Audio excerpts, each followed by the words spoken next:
Relief organisation Gift of the Givers has joined several other humanitarian efforts in KwaZulu-Natal. Its founder, Doctor Imtiaz Sooliman, joins us now to share their experiences on the ground in parts of the affected flooding. Now, I remember seeing a tweet of yours, Dr. Sooliman, saying that you needed TLB for this exact operation.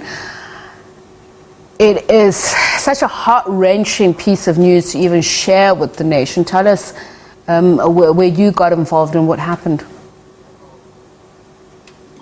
Evening, Trippy. So I'll first start off with your insight that you had.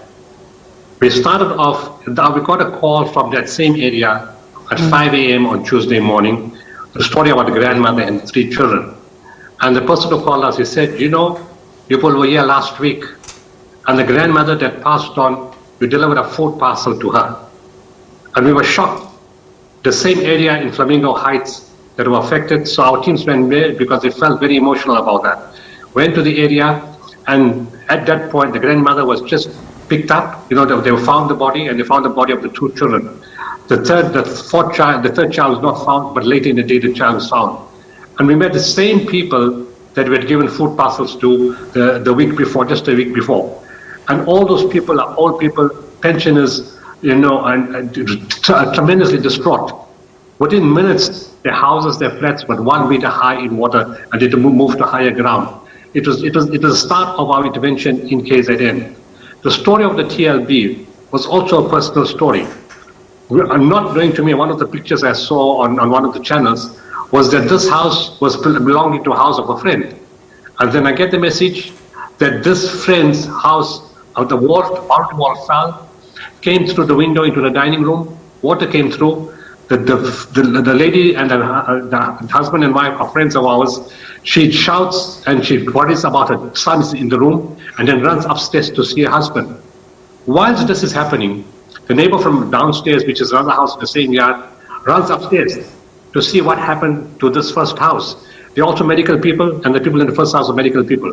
While they're running up, the neighbor from the third house, higher up, starts shouting, "Be careful, the wall is falling down on your house."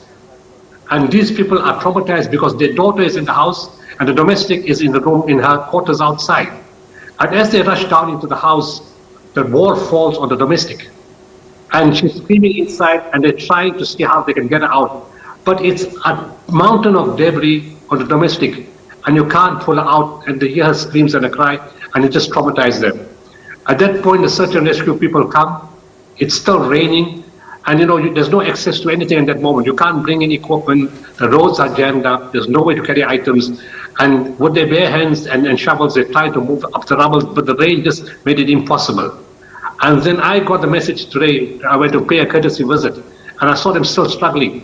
And at that point, I said, look, they need to, well, actually it wasn't a TLB, a bobcat, because to bring it through into the yard, there's a space narrow, so we needed a smaller machine. And as we were waiting, somebody responded. A person came. It was trying to get a bobcat, but then it became too late and they couldn't work anymore because the house is unstable.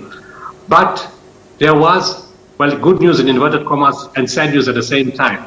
From the kitchen area, we could get the smell of the deceased, you know, and we knew the deceased was there. Because one of the challenges was you don't know where the deceased is in all that rubble. Is it higher up? Is it 5 meters up? 5 meters down in the middle? Where is the deceased buried? But when you got the smell of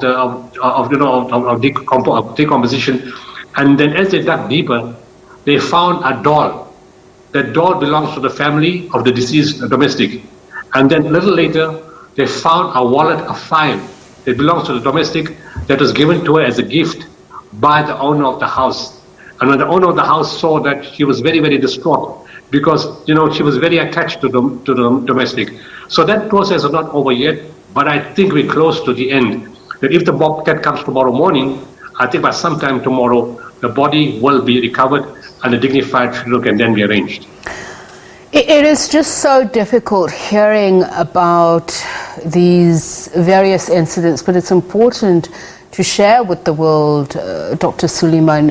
And I've been with you on some of these missions. It's amazing the work that your people do. Just tell us what you need, what you have, and what do you say to people who, if your voice reaches them right now who may be in trouble, how to get out of the line of danger? Well, it's a bit late now, to be honest. For years, we always tell people don't build on low-lying areas. And unfortunately, given the circumstances, people go to the low-lying areas, they go to floodplains, they go to rivers, they get their water from there. It's something we have to change the mindset in the country. But also, we need more stringent regulation that controls where people can build their houses. But secondly, also to make it fair and accessible and make it, as acceptable to the people the land is given, away from servitudes, away from low-lying areas. We can't do much about it now. Even the more rain comes in the weekend, you're not going to move thousands of people now. Where are you going to put them suddenly? All you can do is tell them, be careful when the rain starts coming, move to higher ground. That's all the information that you can give right now. You can't tell them to move before that, because nobody's going to move before that. People are scared they will lose their spot, they will lose their site, somebody else will build there, so nobody's going to move away in advance. It's never going to happen.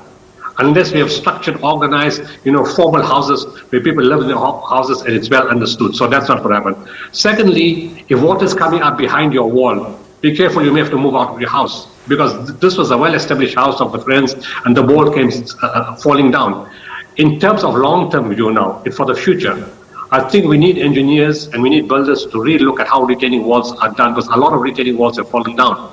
Do we need to put holes in them for water to escape through there? What has to be done to rebuild them in a specific way so we don't have this kind of damage? In addition to that, how our roads built. Why do our bridges keep collapsing? In some areas, when there's earthquakes, the bridges don't fall down. Do we have to put more steel, more concrete, use different types of formulas and to see what's being built in other parts of the world? I'm not saying our engineers are not doing a good job. I'm saying, given the circumstances, we may have to make them more stronger, that there's room for improvement, because we can see this happen. Yes, and also, why do we not have enough helicopters? It's not the first time we got floods in KZN. We had floods in 2019. We had floods in the Eastern Cape. We need to invest in more helicopters, more boats, more paramedics, train more people along the entire coast. Because when the cyclones come, when the floods come, it's always mostly along the coast. Starting from Impangani all the way to Port Edward, in the Port Shepstone and in that area, we need to have more trained people, more personnel on standby, because even if you have the boats in the central area, the roads are not passable. You can't fly a helicopter at that point. You may need a helicopter when the weather settles to take people off from the roof or somewhere else. But we need more boats along the line. Do we have enough surplus blankets and mattresses stored away in disaster warehouse? There isn't. It's all NGOs that come forward with that kind of items. In most cases, municipalities don't have that. So those are all the kind of precautions we're going to take. But congratulations to all the people that have helped, the neighbors, search and rescue people, and everybody standing together to help each other. So let's stay with that, Dr. Sooliman. Obviously, the work is not over. As we mentioned earlier on, more rains are expected. And I want to talk about the challenges that you face when you do this sort of work, the rescue and recovery work. It was quite intriguing to read a report from the eThekwini municipality spokesperson saying that at some point there were some 12 crocodiles that had escaped, that there's a hunt on for 3 crocodiles. So not only are you dealing with rogue, free roaming crocodiles, there's lack of connectivity. Vodacom has said it's working on that. Eskom is helping with electricity, but we know there are areas without water. There are many people without shelter, as you say, and the numbers are just too many. What do you need? How should people get it to you? And what are the challenges that you're contending with? The challenges are simple. It's too many people who need help too quickly, and it's impossible to get everywhere at the same time. And that's the first thing. And secondly, when you get to an area, you suddenly realize that there were more people, but they couldn't tell you before because the network was not working. And then the roads were inaccessible, so you couldn't get to do a physical examination in different areas. And even if you do a physical examination, it's impossible to cover the whole area from the north to the south. There's just too many areas to do. So you are dependent on networks, on priests calling you, on community leaders calling you, on our own networks that we have. We're 30 years in the business. We have people on the ground everywhere. And during the civil unrest of July last year and the floods of 2019, and of course all the things that we do every other day throughout the country, we've built networks and people do call us and they give us some kind of feedback. But they also didn't have enough feedback because they couldn't drive to the areas, and there was no communication, so people couldn't call them to tell them what's happening. So when the roads became open, now you realize it's not 5 people, it's 50 people ended up. So that's the challenge when you don't have accurate numbers. But I mean, it's not impossible to sort out. You just go the next day. It's not a train smash. You deal with what you can today and do the balance tomorrow. The challenge is the roads has been the biggest challenge. For the first time, we couldn't reach areas. You know, our teams were in Tonga, they got to Durban. Durban in Isipingo is 15 minutes. It took them 2.5 hours changing roads, changing direction. They just couldn't find a road to get to Isipingo. So that was a big challenge in terms of roads. And then, of course, the volume of supplies that you need. And you need big trucks to carry the volume so you can get things faster. But big trucks can't move on those roads. There's too much of mud, the roads are damaged, you can't move around. So you need much smaller trucks, or you need buckies, or you need smaller cars, and all that just takes so much time. So yes, it will eventually get done. But the problem is that people are desperate, they need food straight away. They need water straight away. They need blankets and clothes straight away. And you know, it's fortunate that a lot of community people get together and set up their own feeding schemes for the people in that area, which helps a lot. It gives you time to bring the bigger stuff and the food parcels for longer that you require. When the soft aid is over, the meals, the hot meals, the blankets, the mattresses, the clothing, people are then going to need, given if they're going to the same site, we don't know what's going to happen. Are they going to move to higher sites? In the informal settlements, all of them are going to need building material. And that's where the community can support, the country can support. Okay. Lots of finance will be required for rebuilding those materials. And the other thing right now, as you know, the water plants are not working well. So lots of there's requests for bottled water all over KZN because people just can't buy it, it's not available. Okay. So we're trying to move in truckloads of water into the city. Dr. Sooliman, thank you so much for speaking to us. Much appreciated. Dr. Imtiaz Sooliman, who is the founder of Gift of the Givers. Go on Twitter and you'll be able to find their details.